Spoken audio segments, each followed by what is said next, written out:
निवडणूक आहे. नाही तर काही जण मोठ्या मोठ्या गप्पा मारतात, मोठ्या मोठ्या घोषणा करतात, पण आता मत मागणारे कोण? एक तर आम्ही आहे, दुसरं समोर भारतीय जनता पार्टी असेल किंवा शिंदे गट असेल. आणि मग या दोन्ही समोरच्या पक्षांची तर सत्ता या राज्यात आहे आणि मला वाटतं भारतीय जनता पार्टीचा आमदार खूप दिवसांना या तालुक्यात आहे. आणि असं असताना जे लोक सत्तेवर आहेत तेच मतं मागतात. या जिल्ह्याची सगळी, तालुक्याची, जिल्ह्याची ही स्थिती सगळीकडे आहे. यांच्या हातात सगळं असताना हेच लोक पुन्हा एकदा जनतेच्या दारात जातात आणि मागच्या 5 वर्ष काय केलं हे सांगायची हिंमत यांच्यामध्ये राहत नाही. आणि म्हणून मला वाटतं हा विचार आपण केला पाहिजे की काम करणारे लोक कोण आहे. आता कडुबा हिवाळे, आम्ही तर शाळा कॉलेजला असताना पासून कडुबा हिवाळेंकडे बघत आलेलो आहे. एक निष्ठेनं कम्युनिस्ट पार्टीमध्ये काम करणारा कार्यकर्ता, निष्ठेनं. कारण कम्युनिस्ट तुटेल पण वागणार नाही अशा प्रवृत्तीची संघटना आहे. आणि कडुबा हिवाळे हे सुद्धा त्याच पठडीतले कार्यकर्ते आहेत. ते नेते नाही, ते कार्यकर्ते सामान्य. मग कोणती निवडणूक असो, एखादी मार्केट कमिटी असेल, एखादा खरेदी विक्री संघ असेल, सातत्यानं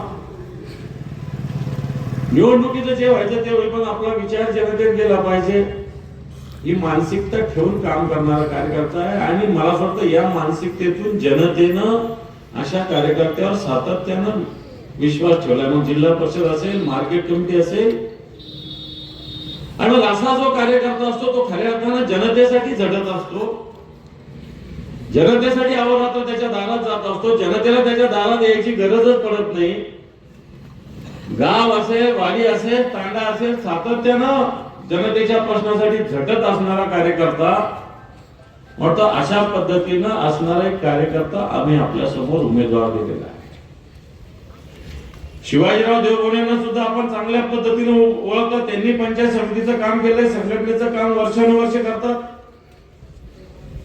सिकंदर इनामदार भले आमच्या चळवळीत नसतील, परंतु ते सुद्धा एक कार्यकर्ते, ते सुद्धा एक निष्ठेनं काम करणारे कार्यकर्ते. आणि शिवसेनेला एक जातीयवादी म्हणणाऱ्यांना मला असं वाटतं एक ठिकठिकाणी या परिस्थिती आम्ही सांगतो की शिवसेना निश्चित हिंदुत्ववादी आहे. पण हिंदुत्ववाद म्हणजे काय? हिंदुत्ववाद म्हणजे मी हिंदुत्ववादी कट्टर असणं हे आहेच, पण तुम्ही दुसऱ्याचा द्वेष करणं हे हिंदुत्वात कुठे बसत नाही. मग कोणता मुसलमान असेल, ख्रिश्चन असेल, बौद्ध असेल, आपण बाळासाहेब ठाकरेंचा विचार असेल, प्रबोधन ठाकरेंचा विचार असेल, तो याच पटडीतला हिंदुत्वादी विचार आहे. परंतु सर्वसमावेशक हिंदुत्व. 1000 कोटीचं पॅकेज जाहीर केलं होतं आणि सांगितलं होतं दिवाळीच्या आधी सगळ्यांना पॅकेज मिळेल. मी इथल्या शेतकऱ्याला विचारेल की कोणत्या शेतकऱ्याला 1 रुपयाचा तरी पॅकेज मिळाला का? आज उलट चालू असलेल्या योजना हे सरकार बंद करतात. 1 रुपयात पीक विमा योजना होती, या सरकारने बंद केलेली आहे. शेतकऱ्यांना सांगितलं किसान क्रेडिट कार्ड देऊ, किसान क्रेडिट कार्ड शेतकऱ्याला मिळू शकत नाही. म्हणून खऱ्या अर्थानं शेतकऱ्याला अडवणारं नडवणारं सरकार या राज्यात जर काम करत असेल आणि त्याचे प्रतिनिधी मत मागायला येत असतील, या प्रश्नाचं उत्तर त्यांना मागण्याची आवश्यकता आहे. म्हणून आम्ही जे उमेदवार उभे केले चळवळीतले कार्यकर्ते, सातत्यानं शेतकऱ्याच्या, कष्टकऱ्याच्या प्रश्नासाठी लढणारे, नुसते त्यांचे प्रश्न सोडवणारे नव्हे तर त्यांच्यासाठी लढा देणारे. आज या अण्णांनी सातत्यानं, कडुबा अण्णांनी कष्टकऱ्यांसाठी लढा दिला, शेतमजुरांसाठी लढा दिला. नुसत्या शेतकऱ्यांसाठीच नाही, जसा शेतकरी महत्वाचा आहे तसा शेतमजूर सुद्धा महत्वाचा आहे. आणि याच्यासाठी सुद्धा लढा देण्याची भूमिका सातत्यानं कडुबा अण्णांसारख्या कार्यकर्त्यांनी घेतलेली आहे. म्हणून मला असं वाटतं असा जो चळवळीतला कार्यकर्ता आहे, जात भेद पंथ याच्या वरती आपण येण्याची आवश्यकता आहे. आपण डॉक्टर बाबासाहेब आंबेडकरांनी दिलेल्या राज्य घटनेच्या माध्यमातून आताच्या घडीला राज्यकारभार करतो. याच्या जाती भेदाला कुठे स्थान नाहीये. छत्रपती शिवरायाच्या विचाराचे आपण काम करतो. छत्रपती शिवरायांनी कधी जाती भेदाला महत्व दिलेलं नाहीये. पण अशा काळामध्ये जो कर्तृत्व आहे, ज्याच्यात काम करण्याची धमक आहे, अशा लोकांना आपण मतदान केलं पाहिजे. आणि म्हणून असे उमेदवार मशाल घेऊन आम्ही उभे केले. ही मशाल माननीय बाळासाहेबांची, ही मशाल माननीय उद्धवजी ठाकरे साहेबांची, ही मशाल परिवर्तनाची लक्षात ठेवा, ही मशाल संघर्षाची लक्षात ठेवा. बरेच लोक मोठे मोठे आता अण्णांनी सांगितलं की एक माथा आणि दोन हात त्यांच्या जवळ आहे. वाटतं याला कोणी थांबवू शकत नाही. या मतदाराच्या पायावर एक माथा आणि दोन हात टेकवायला कोणी थांबवू शकत नाही. बाकीचे लोक घेऊन येतील मोठ्या मोठ्या नोटा, मतदाराचा भाव करतील. परंतु मला असं वाटतं मतदाराचा भाव करण्यापेक्षा आपल्या गावाचे प्रश्न महत्वाचे, भाव महत्वाचा नाही, तर आपलं गाव महत्वाचे लक्षात ठेवा. आणि म्हणून अशा पद्धतीने लोक येतील आपल्या दारात. निवडणुकीचा आता शेवटचा टप्पा सुरू झालेला आहे. जो मत विकतो त्याला कोणत्याही प्रकारचा नैतिक अधिकार काम सांगण्याचा राहणार नाही. हजाराला असेल, 500ला असेल, जेवढ्याला असेल तेवढ्याला. जो मत विकतो त्याला नंतर 5 वर्ष कोणालाही मत मागण्याचा अधिकार, मत देण्याचा अधिकार, मत मांडण्याचा अधिकार राहत नाही. लक्षात ठेवा. आपले प्रश्न सोडवायचे असेल, आपल्या प्रश्नासाठी एखाद्या लोकप्रतिनिधीला जबाब विचारायचा असेल, मला असं वाटतं आपण या उमेदवाराचं कान कोंड राहता कामा नये. आणि म्हणून या निवडणुकीमध्ये सत्ताधारी पक्ष लोक मोठ्या प्रमाणावर पैशाचा धबधबा आणतात. आता महानगरपालिकेत 2-2, 4-4 कोटी रुपये एका वाट्यात वाटले गेले. मला वाटतं भ्रष्टाचाराचा जमा केलेला पैसा सत्ताधारी पक्ष वाटण्याचा प्रयत्न करतात. तो आम्ही उभे केलेले जनसेवा करणारे लोक उभे केलेले. एकीकडे धनशक्ती असेल, पण एकीकडे जनशक्तीचा ज्याला पाठिंबा असेल लोक आम्ही उभे केलेले. या लोकांच्या मागे आपण उभे राहा, मशालीला मतदान करा, अशा प्रकारचं आवाहन करतो आणि थांबतो. धन्यवाद. जय हिंद, जय महाराष्ट्र. आहे का या गावात शाळा आहे का? या गावात छोटे मोठे रस्ते आहे का? गाय गोठा आहे का? शेतीचे प्रश्न काय असतील, रस्ते असतील, तुमचे कांदा चाळा असेल, अन्य कृषी विभागाच्या योजना असतील, सिंचनाच्या असतील, अनेक योजना जिल्हा परिषदेच्या माध्यमातून राबवल्या जातात आणि त्या जनतेपर्यंत पोहोचवण्याचं काम जिल्हा परिषद पंचायत समिती मेंबरचं आहे. ते काम तुमच्यापर्यंत पोहोचवण्यासाठी या ठिकाणी जिल्हा परिषदेचा मेंबर आपल्याला निवडून द्यायचा आहे. या ठिकाणी जिल्हा परिषदेचा मेंबर पैसे कमवण्यासाठी निवडून द्यायचं नाही, गुत्तेदारी करण्यासाठी निवडून द्यायचं नाही, किंवा लोकांना पार्ट्या खाऊ घालण्यासाठी निवडून द्यायचं नाही. ते आज करोडो रुपये खर्च करतील, ते करोडो रुपये जमा करतील 5 वर्ष. आज तुम्ही बघा बम साहेब मतदारसंघात फिरताना आमच्या घातगाव देरडा इतर ठिकाणी फिरत आले. 10 लोकांचा सुद्धा नीट रिस्पॉन्स नाही.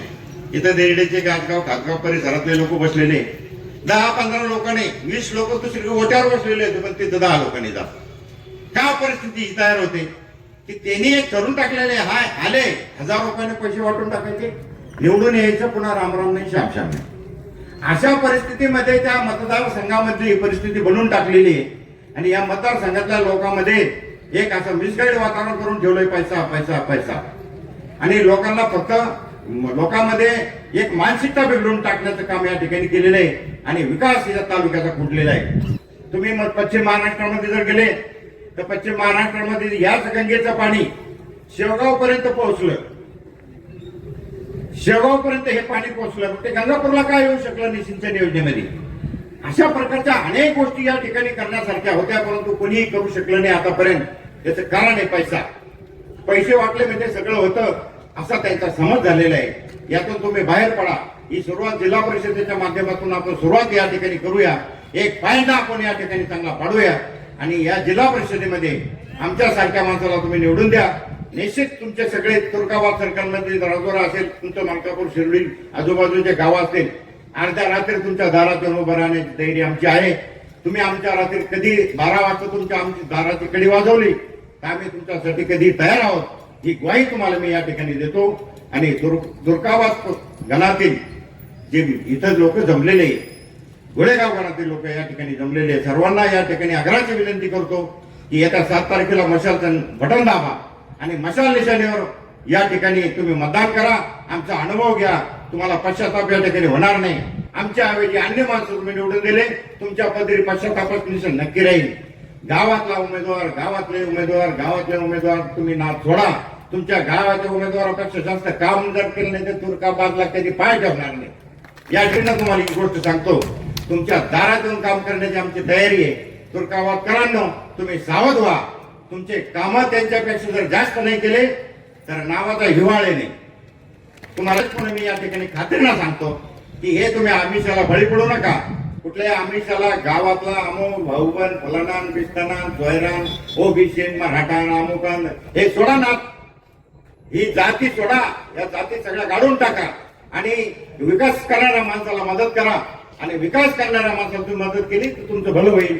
म्हणून या ठिकाणी मी आग्रहाची विनंती पुन्हा करतो. मशाल निशाणीवर पंचायत समितीचं एक बटन देऊ बोलण्याचं दाबा. या गणामध्ये कुशवर्ता कडुबा हिवाळे माझी पत्नी ते एक बटन मशालचं दाबा. आणि त्या गाण्यात पलीकडच्या घोडेगाव गणामध्ये सिकंदर भये त्यांची पत्नी उभी आहे, त्यांचं एक मशालचं बटन दाबा आणि प्रचंड मताने आमच्यावर प्रेम दाखवा. ते प्रेम टिकवण्याचं काम आम्ही भविष्यात करू. जय हिंद, जय महाराष्ट्र. 7 तारखेला तुम्हाला हे बटन दाबायचं आहे. या 7 तारखेचं बटन दाबताना तुम्हाला हा विचार करायचा आहे की या जिल्हा परिषदेची धुरा सांभाळणारा जिल्हा परिषद मेंबर, पंचायत समिती मेंबर कोण असावा, त्याचं कार्य काय, त्याचं चारित्र्य काय, त्यांनी काय काम केलेलं आहे पूर्वी, त्यांनी काय करावं, तो भविष्यात काम करणार आहे की नाही, हा विचार जनतेला करून ते बटन 7 तारखेला तुम्हाला या ठिकाणी दाबायचंय. आणि जर आपलं बटन चुकलं, आपण चुकीचं बटन दाबलं तर 5 वर्ष तुमची पुन्हा फरफट होईल. पुन्हा तीच वेळ तुमच्यावर येईल. मी नेहमी सभेमध्ये एक उदाहरण सांगत असतो. एक आंधळा होता. त्या आंधळ्याला गावात जायचं होतं, पण गावाला पूर्वी कोट असायचे आणि कोट असून सर्व भिंती असले की त्याला एक दरोजा असायचा. त्या दरोज्यातून त्या आंधळ्याला जायचं होतं, परंतु तो आंधळ्याला तो दरोजा सापडत नव्हता. त्याला एक माणूस भेटला सिकंदरबाई सारखा. त्या सिकंदरबाई सारख्या माणसाला त्यांनी विचारलं की बाबा मला जरा त्या गावात जायचे ते दरोजा दाखव बरं.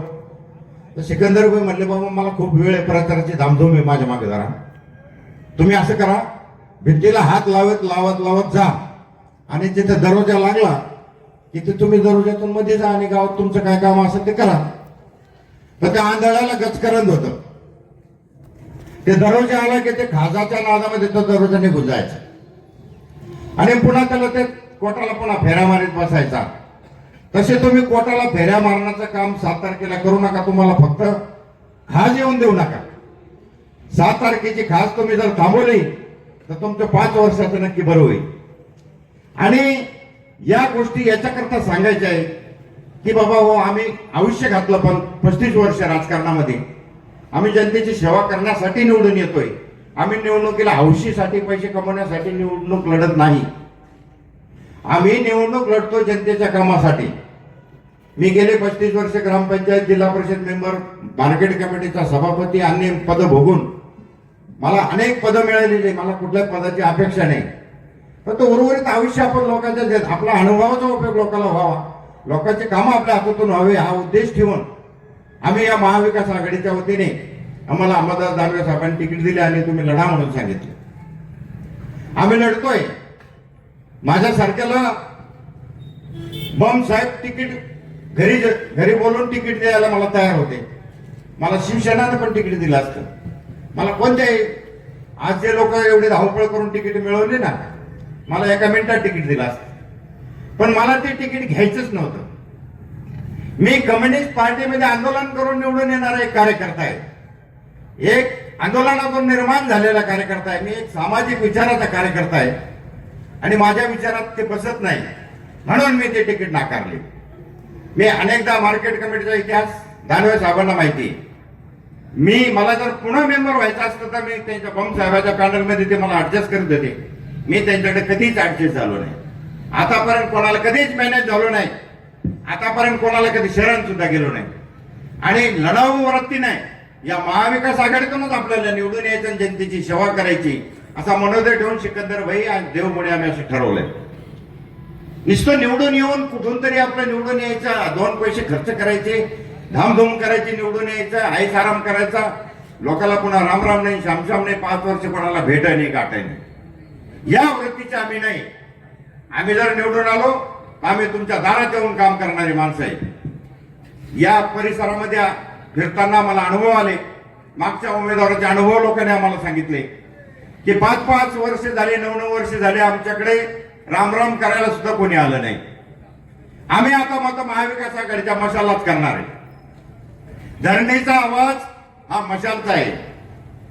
इथं तुम्हाला काही आवाज दिसत असला तर गावागावामध्ये मशालचाच आवाज तुम्हाला ऐकायला मिळेल. धरणीतला आवाज ऐका, कारण धरणीतला आवाज ऐकायला तुम्हाला त्याला कान लावावा लागेल. धरणीला इथं बसणारे जे हॉटेलमध्ये बसणारे जे लोक राहते, तो याचं काढतो, हा त्याचं काढतो, याच्यावर काही अनुमान नसतो.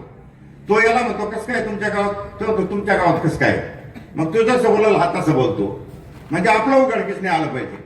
अशा वृत्तीने तुम्हाला ते कळणार नाही. तुम्ही गावात जा, जो झोपडीमध्ये राहणारा माणूस आहे, शेतीत राहणारा माणूस आहे, गावात शेतात काम करणारा माणूस, त्याला विचारा जाऊन तुम्ही कोणाला मतदान करा, तुम्हाला मशालच मानणार. तुम्ही घोडेगाव पासून तर शिरदगाव पासून गाजगाव पट्ट्यापासून तुम्ही राजोरा पट्टा सगळ्या पट्ट्यात फिरा, तुम्हाला धरणीचा आवाज मशालचाच निघणार आणि मशालच 7 तारखेला निवडून येणार. ध्यानात ठेवा. शेळके साहेब, बाळासाहेब भाऊ शेळके, तसेच आम्हाला मोठे बंधू म्हणून या ठिकाणी लाभलेले आमचे भाऊ राजूदादा दानवे, तसेच आपल्याला सर्वप्रथम तुमचं अभिनंदन करतो की इतक्या वर्ष मी दुसऱ्या पक्षात काम केलं. दादा, मी खरंच सांगतो आपल्याला की शिवसैनिकाचं प्रेम हे खूप वेगळं आहे आणि खूप कडवट शिवसैनिक आहेत. वंचितचे जे लोक आहेत दादा, निस्वार्थीपणे आहेत. कितीही पैसे देऊ द्या, परंतु तुम्हाला सांगतो, पैशाला वंचितचे लोक असतील, काँग्रेसचे लोक असतील, कधीही बळी पड. स्वतःचं अस्तित्व निर्माण करण्याची शक्ती बाळासाहेब आंबेडकरांनी दिली. आपण बघतोय की वंचितचं नाव काही वर्षामध्ये खराब झालं होतं, परंतु जे वंचितचे लोक आहेत, खरंच मानाचा मुजरा करतो की त्यांनी ही निवडणूक आज असं आम्हाला या ठिकाणी वातावरण करून दाखवलं की कोणत्याही वस्तीमध्ये जा, स्वतःच्या खर्चाने स्वतःच्या शाली आम्हाला टाकून आणि सांगतात की आमचं मतदान ह्या गावामध्ये 250 आहे, 200 आहे आणि वंचिताचं एकही मतदान फुटणार नाही दादा, असं आम्हाला त्या ठिकाणी शपथ खाऊन या ठिकाणी ते लोक सांगतायत. मला स्वाभिमान वाटतोय बाळासाहेब आंबेडकरांचा, मला स्वाभिमान वाटतोय बाळासाहेब आंबेडकरांचा आणि हिंदू हृदय सम्राट बाळासाहेब ठाकरे यांचा, की काय शिवसैनिक या ठिकाणी त्यांनी निर्माण केले. असे शिवसैनिक होणे नाही दादा. खरंच शिवसैनिकांचं मी आतापर्यंत राष्ट्रवादीमध्ये काम करत होतो, परंतु तुम्हाला सांगतो दादा की शिवसैनिकासारखं प्रेम मी कधीच बघितलं नाही. अक्षरशः आमच्या डोळ्यात पाणी येतं की हे शिवसैनिक काय आहे. यांनी दादा ही निवडणूक स्वतः ते उमेदवार आहेत असे म्हणून या ठिकाणी ते निवडणूक लढवत आहेत. प्रत्येक गावात आमच्या प्रचार रॅली या ठिकाणी प्रत्येक गावात होत आहे, सभा होत आहे. ते स्वतः त्या ठिकाणी लोक जमा करून आणि आमच्या सभेमध्ये चांगल्या प्रकारे लोक जमा होतात आणि संध्याकाळची सभा दादा कमीत कमी 200-250 लोकांची सभा प्रत्येक गावामध्ये आमची या ठिकाणी होते. कुठल्याही प्रकारे आमचा या ठिकाणी तुम्हाला सांगतो शिवसैनिक मागे नाहीये. फक्त एकच विनंती करतो शिवसैनिकांना, हा विजय या तुर्काबाद सर्कल मध्ये जर विजय होईल तर हा तुमच्या आशीर्वादाने होणार आहे. आणि तुम्हाला विनंती करतो, मी मतदार बांधवांना विनंती करतो की दादांनी माझ्यासारख्या एक सर्वसामान्य कार्यकर्ता, एक सर्वसामान्य कुटुंबातल्या व्यक्ती, मी मुस्लिम समाज आहे, परंतु दादांनी बघितलं की मी गेल्या 15 वर्षापासून घोडेगाव ग्रामपंचायत मध्ये सरपंच या पदावरती मी काम करतोय. मी अनेक लोकभिमुख कामं करण्याचं काम त्या ठिकाणी मी केलेलं आहे.